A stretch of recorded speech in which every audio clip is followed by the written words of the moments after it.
So I was born in Ireland, and my family had nothing to do with art or photography. Ended up, you don't want me to explain why I ended up in England, you know, but I ended up in England. And I was, when I left school, I worked as a tax officer. I used to spend a lot of time on the phone to taxpayers, and I used to doodle, make drawings. Later on I worked in the car factory where my father worked, and it was easy work. I mean, you do your jobs, sit down for half an hour, do your jobs, and I used to draw then. And a mate was at art school, he used to get into art school with these. Lots of girls, lots of parties, and you know, this was 1971, so I had lots of money. I was being paid a lot of money in the factory. So I went to the art school with these drawings, these doodles really, and I was accepted. And that was in the January. The course didn't start till October, and I thought, nah, I won't go, you know. But anyway, I left the factory, went to the art school, and there was like 48 girls there, 16 blokes, and girls from posh end, you know, from North Oxford. So I'd never seen, you know, girls who had flats and cars, and I began painting and drawing, seriously, yeah. So I did that for the full year, thinking of nothing else. I applied to do fine art painting and was accepted at Leicester Polytechnic. And right at the end of the course, my name was Wood, so after everything, you know, after Easter, I got to use a camera to learn how to record my paintings. It was a Rolleicord camera. And I was given a basic exposure thing on a piece of paper. I went out and made portraits of people. And that's how I began taking pictures. When I finished in college, I did a number of jobs. I worked for a wedding photographer. I used to use colour film, again a Rolleicord camera. And at one point, I was unemployed, and I applied for a job at Butlins Holiday Camp in Scotland as a photographer doing happy snaps, and I had a stripy blazer. And I worked there, you know, and every day I would go back and look at the pictures I'd made, and if I liked them, I would buy copies myself. And that became the first little book I made, Happy Snaps. And then after leaving there, I went back home to my mother, and then I got a job in Liverpool at the art school as a photographic technician in fine art. I ended up living across the river, the other side of the River Mersey, which is in New Brighton, in a flat overlooking the river, and I had to travel every day to work. So by this time I had a 35mm camera. I bought an Olympus OM1, and I began to make pictures, mainly just of people's faces to begin with. I'd sit where the old people sat, looking through the window looking for faces. And then gradually nothing was happening. I'd go upstairs and do kind of landscape shots from the bus, just as I was travelling back and forth. And after a few years, you know, I was thinking, well, maybe I should get on buses just to take pictures. And I began to go across on the ferry boat, across the river, and hang around the pier head where people hung around and all the buses started and finished there. And I used it as a way of exploring Merseyside. So I'd go on a bus not knowing where it was going, go right to the end, to the terminus, photograph all the way, get off, maybe with the big camera on the lid off, and make portraits all day, and come back on the bus, photograph all the way back. So I did that on and off for years and years and years and years and years. Why? You know, if I'd lived somewhere else, if I'd lived in London or Coventry or wherever, would I have made the same kind of pictures? I don't know. But all I know is I responded to the people. I liked the people, I liked the backgrounds, and it seemed like material, which I got an energy from, which helped me to photograph. So there'd be like a stretch of a road called Kensington, which is very short, really, maybe 3 bus stops. So I would get on there, photograph all the way down Kensington, 3 bus stops, jump off the bus, run across the road, catch another bus, go in the other direction, photograph those 3 bus stops, jump off, go across the road, go back again. That's because the people, the faces, the backgrounds, you tell me, what, you know, they were interesting to me. yeah, I guess I've been put together with this kind of thing, documentary stapled across my forehead, and I've spent my life denying it. You know, I did fine art painting. I'm interested in making pictures. So when I met Martin Parr, he said, I'm a documentary photographer. If I get a good picture, it's a bonus. And I said, Martin, I'm interested in good pictures. It was a document on my bonus. So it was a bonus, yeah?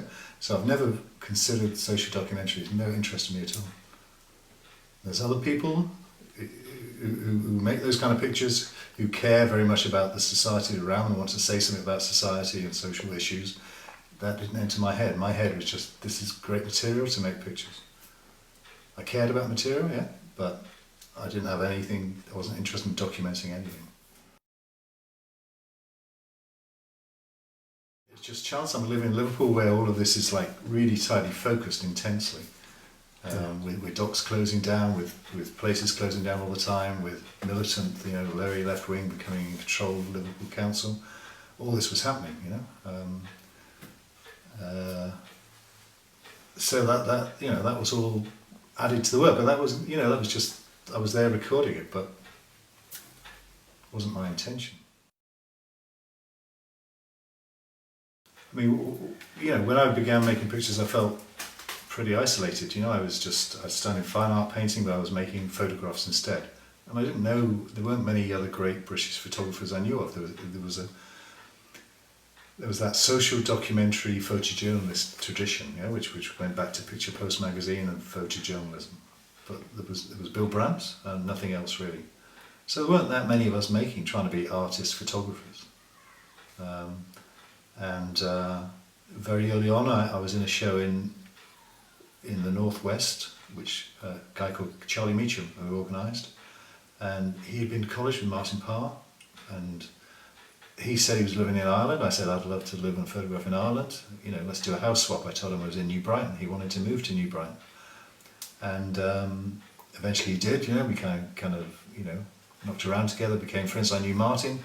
When I was doing the work, there wasn't anyone else. I didn't know anyone else. Martin always networked, knew people, so he sent me to see Chris Kirk. I didn't know what to bring to see Chris. I knew his work. I'd seen this show with Graham Smith called Another Country, which I thought was a great show. I'd seen a show of Chris's work at the Open Eye in Liverpool, which I liked as well. So I went up to see him with a massive suitcase on a trolley because I didn't know what to show him, so I brought all this different kind of work, and that's how I met Chris. I photographed, from the early 70s till the mid 80s, without even thinking about books really. I bought photography books all the time. I never thought about producing one myself. I seemed to be working on so many different projects, and I never was satisfied nothing was finished. So, one night I would photograph, at the nightclub. I might photograph one day at the shipyard, I'd go to the football and photograph there, but it seemed like it would take years to say what I wanted to say about this. There was so much material there, It wasn't a matter of doing a project for 6 months and finishing it.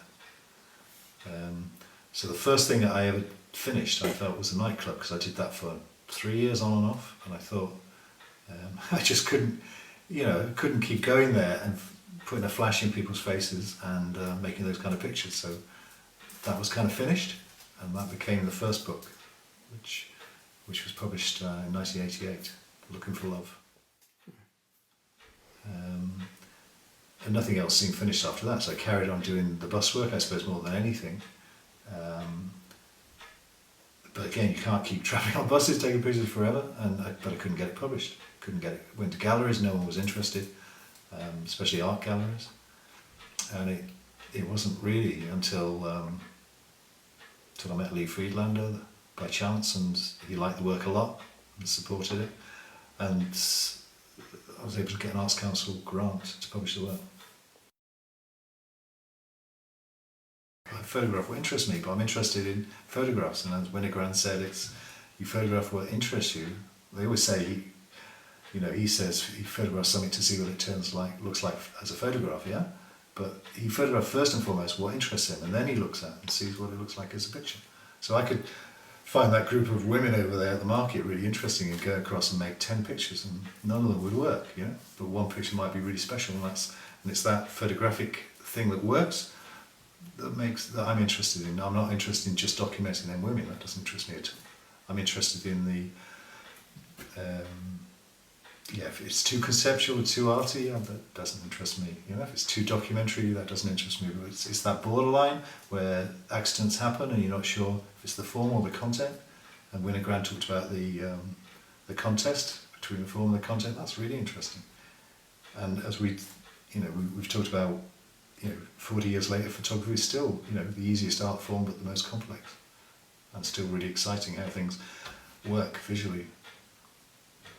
And it's only now I'm thinking about it because it's so many years, but again, to photograph those, say, go to the market every week, every Saturday morning, out of town, there's the women, not dressed up really because it was out of town, they didn't care, they got their daughters with them, their mothers with them, and I'd just go and take their pictures without asking them, week after week, year after year.